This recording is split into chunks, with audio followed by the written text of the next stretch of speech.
As Russia seeks more weaponry for its war in Ukraine, a U.S. media report says North Korean leader Kim Jong-un is planning to travel to Russia this month for weapons talks. Eyes are now on whether Kim and Putin will be able to meet for the first time in 4 years and what impact this will have on the region. Our foreign affairs correspondent Bae Eun-ji has more. North Korean leader Kim Jong-un may travel to Russia as early as next week to meet with Russian President Vladimir Putin to discuss the possibility of supplying Russia with more weaponry and other military cooperation.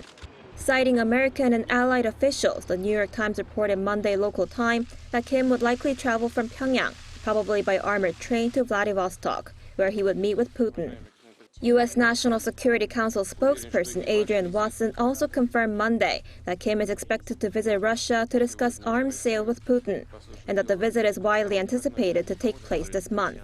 She added that Kim expects leader-level diplomatic engagement with Russia, following Moscow's attempt to convince Pyongyang to sell artillery ammunition for its war in Ukraine.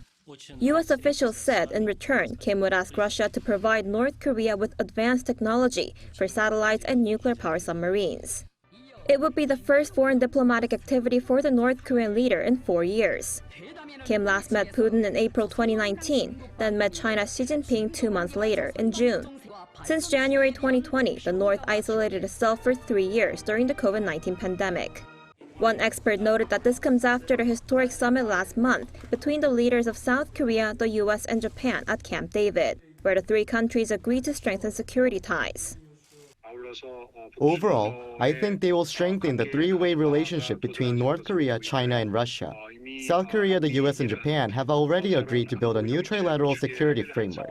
So this is going to make the conflict between the liberalism bloc and totalitarianism bloc more obvious. As for the reason why the U.S. government confirmed details of Kim's possible visit to Russia, he said it's probably to raise awareness, to call on the international community for stronger cooperation, in order to block illegal arms trade between Pyongyang and Moscow. The New York Times also said U.S. officials have, at other times since the war broke out in Ukraine, released declassified intelligence to try to dissuade North Korea, China, and other countries from supplying Russia with weapons. It also reported that officials say White House warnings about planned transfers of North Korean artillery shells stopped previous cooperation between North Korea and Russia. Bae Eun-ji, Arirang Meanwhile, regarding the possibility of North Korean leader Kim Jong-un heading to Russia for talks with Putin, a Kremlin spokesman has said they have nothing to say about the reports.